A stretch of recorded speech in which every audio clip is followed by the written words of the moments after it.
Hello, ladies and gentlemen. Welcome to another amazing episode of Conversation with Freedom. My guest today is the amazing Stephanie, the Boundaries Babe. Welcome to my podcast and good to have you. Thank you. For those who never heard of Stephanie, please tell us more about yourself and what you do. Yeah, so I'm known as the Boundaries Babe. So I empower busy moms to master time so that they can focus on what really matters, which is health and relationships.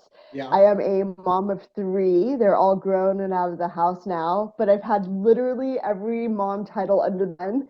I was a young mom. I had my first child at 19. I Mm. was a stay-at-home mom, a single mom, a stepmom, like all of the Wow. moms. And now, because my kids are all grown and out of the house, I travel full time with my girlfriend. So we do the nomadic digital lifestyle, Yeah. which we love. We're currently in Eastern Washington, which is it's beautiful and sunny here today. So this is not. It's always interesting because my background changes because it's not ever my own home. And talking about being a mom at a young age, what kind of advice would you offer to someone? Because there are a lot of people who becomes mom at a young age. What kind of advice would you offer to someone? Who is for a young mom? I think really doing spending some time, you get thrown into motherhood, right? Like when you're young and you don't know who you are yet. And so Yeah, taking some time for some self-discovery. yeah, And I'm a big proponent on personal development. I'm a huge advocate. So any type of therapy, books, anything, any type of modality that resonates with you, definitely spend some time doing because otherwise you hit your 30s and you don't know who you are. And that's like, you know, yeah. I don't know. I think like getting to know yourself as well as just yourself, and then how you like yourself in a relationship and yourself in relation to your children is always good. Oh, okay. And talking about being a mom and working, is there such thing called life and work balance? Does that even exist? How do you balance the I don't two? think so. I don't think it's balance. I think it's harmony. I think that you can take some time. So sometimes it's really busy. Yeah. Family takes more time. Sometimes kids are sick or it's a busy season of sports and Mm, activities. yeah. And then sometimes work takes on more, right? But the Yeah. beauty of being able to be an entrepreneur or work from home is you get to set up your schedule. And so Mm, I think that the biggest piece of advice I have for moms specifically is, or anybody who has a family, really, if you're working from home, like create some sort of transition, yeah. right? Like when we go to work to a 9 to 5, their transition is you get ready, you leave the house, you drive or you walk or you bus or you whatever to get there. So you have time to get into the right mindset. And then when you're coming home, same thing. But from home, the office, maybe the door stays open or you go check one email or maybe your laptop is on your kitchen table. So Yeah. create some type of transition. And so it signals to you and to the family, right? Work is done, and now I can be present with you and be in this moment with you. Okay, that's because a lot of people struggle with balancing work and personal life. Balancing the two is always a struggle for many.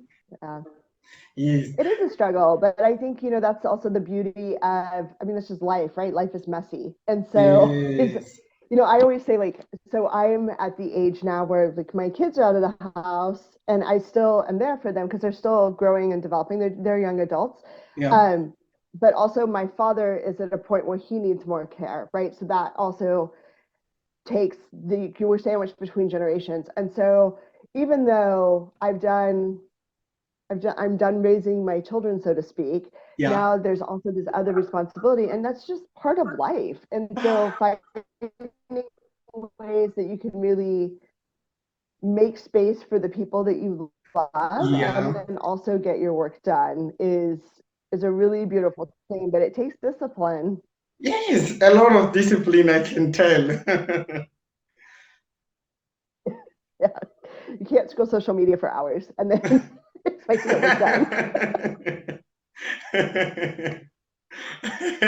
Now, getting into finding yourself and what you want to do in life. Tell us more about the work that you do. And yeah.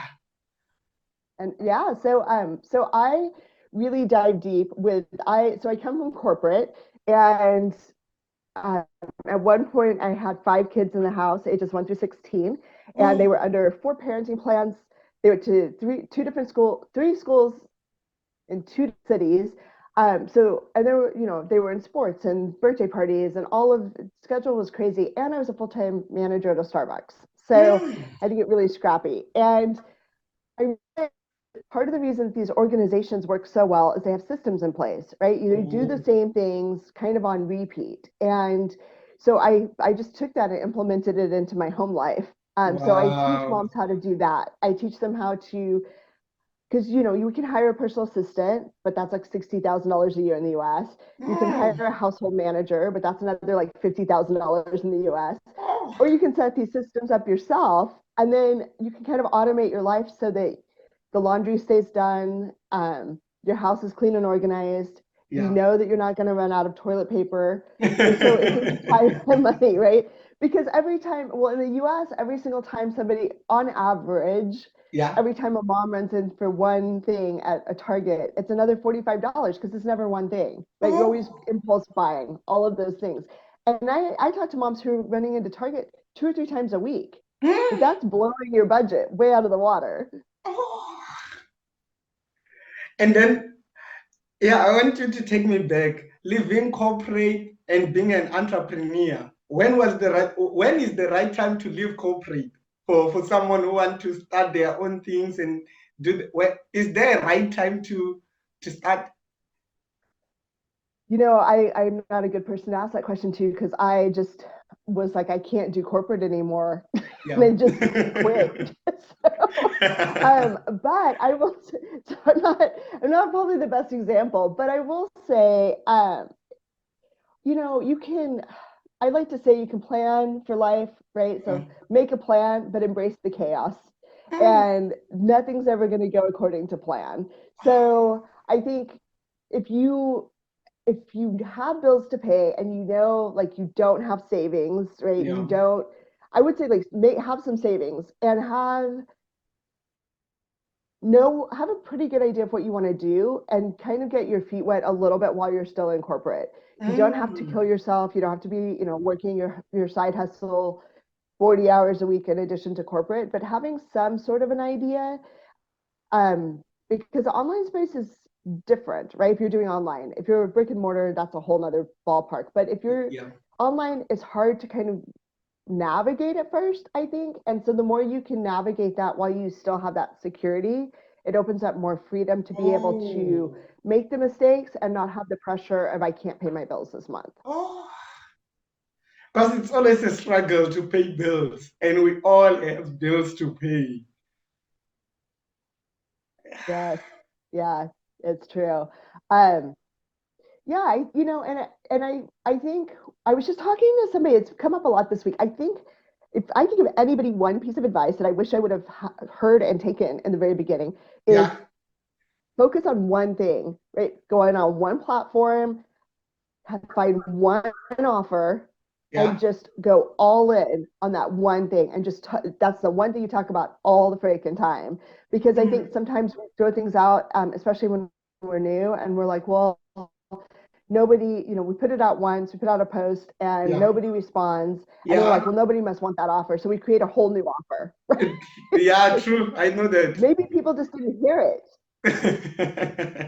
So one should stick to one thing at the time.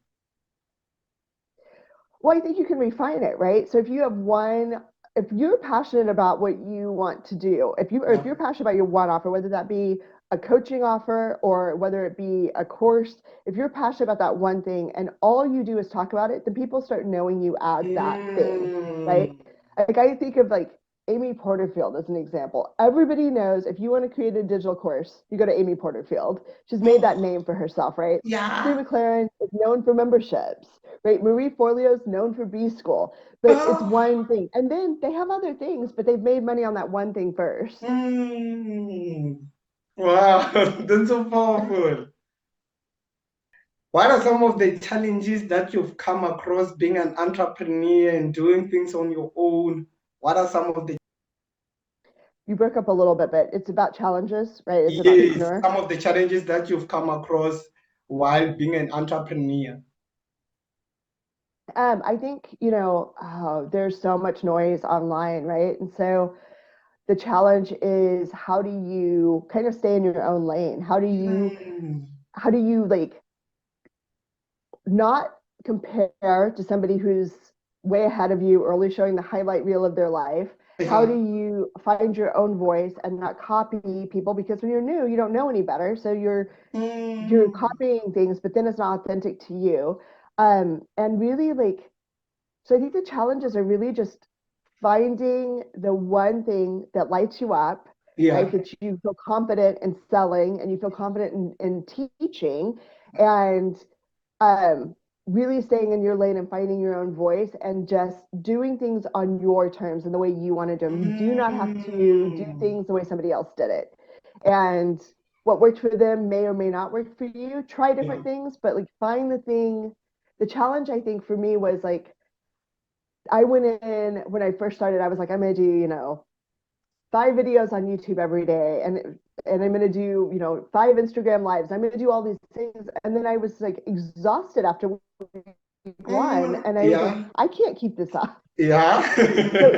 find something that's consistent for you, but it doesn't have to be like this crazy, like working 24/7 to, do a thing. Mm. And I think that was a hard lesson for me because I wanted everything right now, but I didn't even, when I first started, I didn't even know exactly what I was selling, right? So I didn't Yeah. really have a thing even. And then I'm like out on all these platforms talking, and everybody's like, what do you even do? And they were so Mm. confused. Oh. So I think that's a challenge for a lot of entrepreneurs. I have to ask you this because I struggle with it a lot.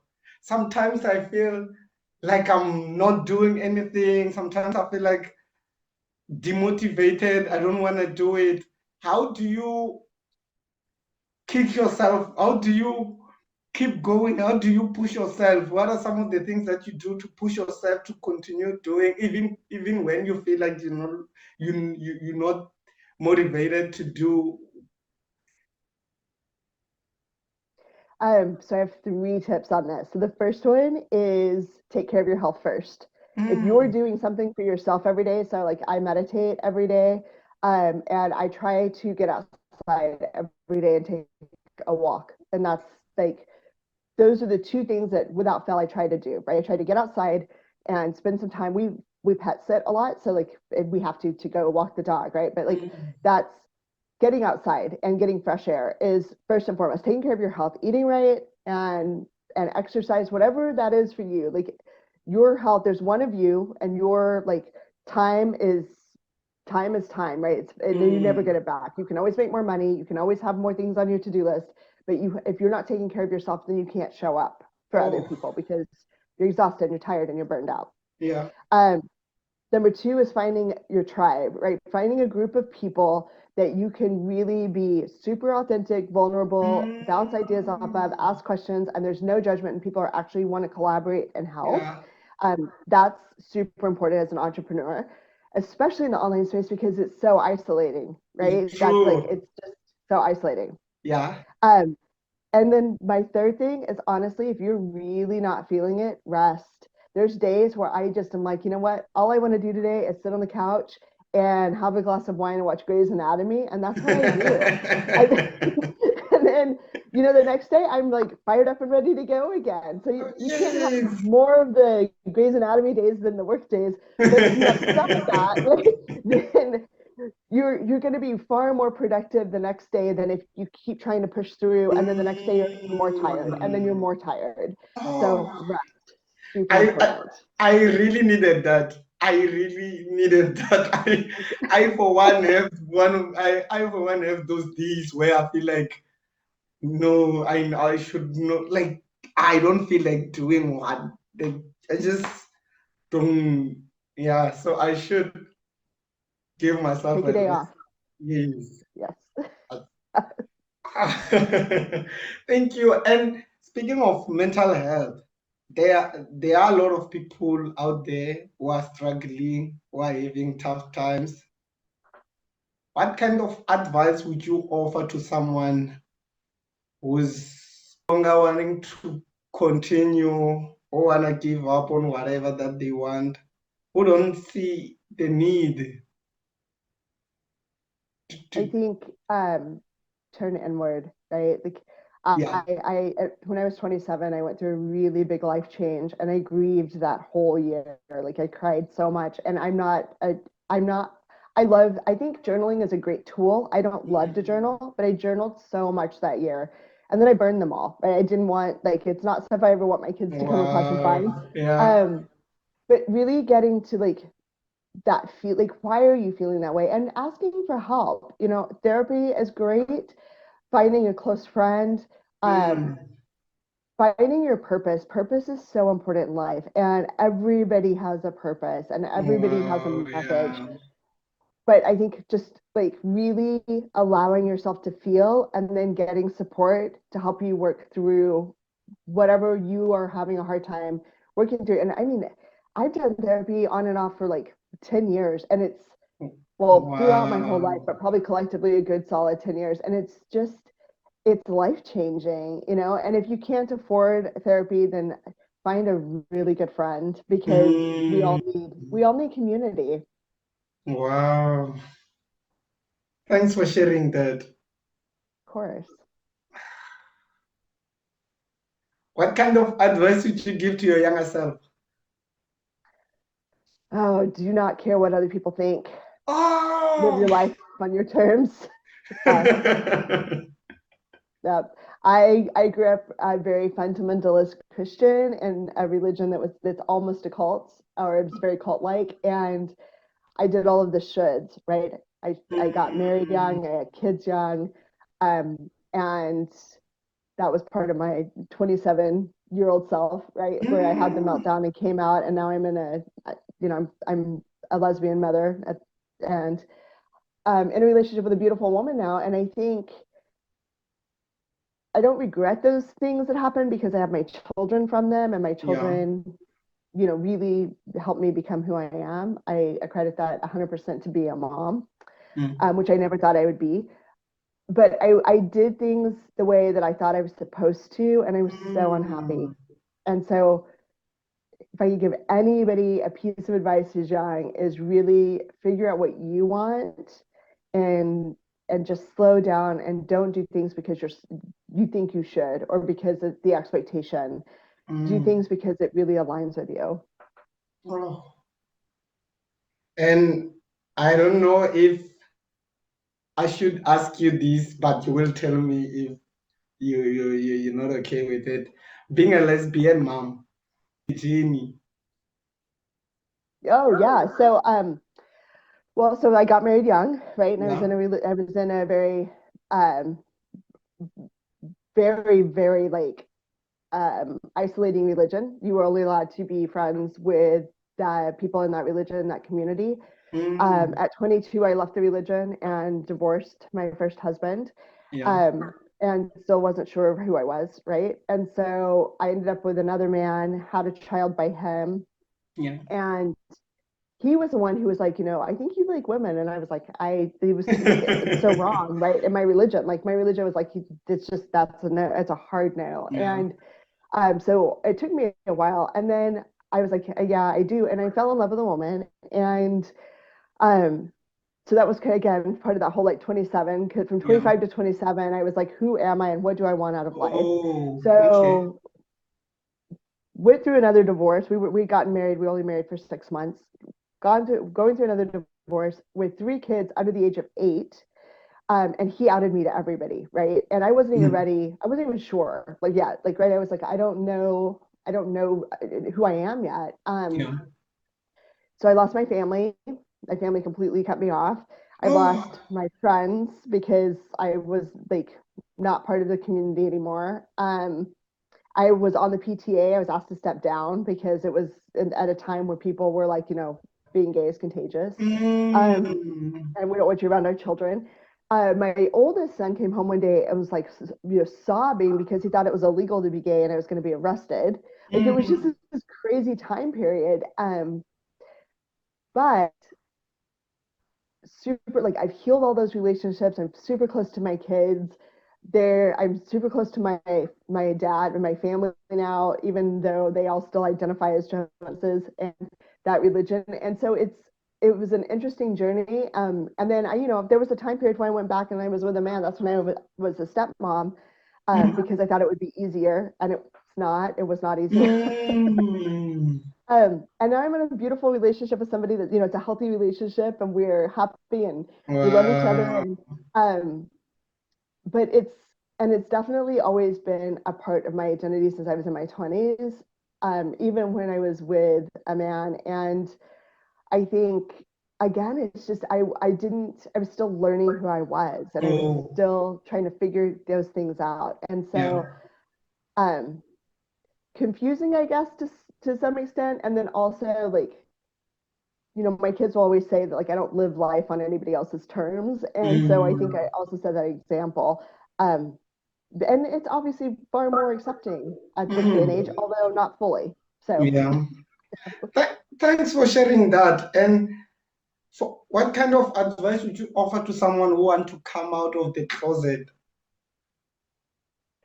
yeah, so that is super important to find your family, right? Because especially if you have, and when I say family, I mean like your people that are your family that are not your blood relatives, Yeah. especially if you have family that's not accepting, which still happens culturally, it still Mm. happens religiously. And so really having a strong support system, because it's hard. I mean, you basically, I feel like when you come out, a lot of times you're grieving that person that you thought you were. And sometimes people Mm. know really young, right? So that's who they are, and they feel like they're coming into their own and they're like birthing their new person. But Yeah. sometimes you're grieving, and when you don't have a support system around you, it's harder, right? And it's more Yeah. isolating. And so I Yeah. think really finding community. There's so many great organizations that have so many events and Mm. support systems, and I think that really just as much as you can immerse yourself in that before going Yeah. through the journey, unless you have super supportive parents, and then hey man, go for it. Thanks, thanks for sharing. Mm-hmm. Wow, you're so amazing. Well, thank you. Wow. And then, oh, I think I've lost my train of thoughts. I'm still trying to digest everything that you've said. So, What? oh, talk to us about the work that you're doing. I saw one of your live videos on Instagram. You're connecting with other people. I love the work. Tell us more about.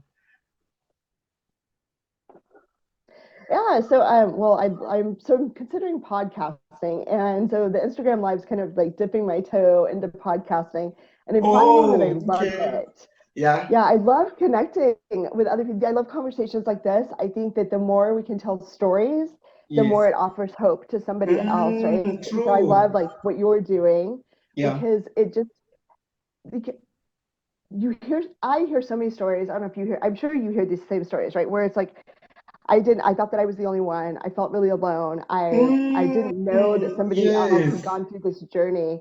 Yeah. And so the more we share these stories, the more we enlighten everyone to True. different ways of being. Yes. Um, and so I absolutely love that. So that's part of like the Instagram life piece is just having honest conversations about like we did here, right? Like life struggles, wins, challenges, advice. Like we all have such a different perspective and experience. And so I just Mm. absolutely love that. And then talking about wins and losses, how do you define success? I define success by being able to live life the way you want to live Mm, life and to the societal norms. So that's part of why we travel. We, my girlfriend and I, neither of us wanted to do the stay at your job until you retire and then go travel when you're, in your 60s or 70s. We have seen people who have lost their life very young, they're yeah, like 40s. yeah. We have seen people who are in their 70s and are not able to travel anymore.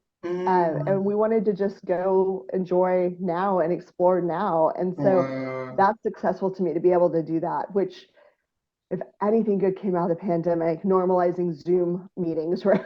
For Yeah, people, yes, like yes. normalizing that things didn't have to be in person has opened up an entire world for all of us. True. And it's phenomenal. And so that's how I define success is really because again, money will come and go, but like, are you happy in your life? Do you wake up in the morning Mm, and feel like you are excited to greet the day and to go do the things that you want to do? And not every yeah, day is going to be like that, right?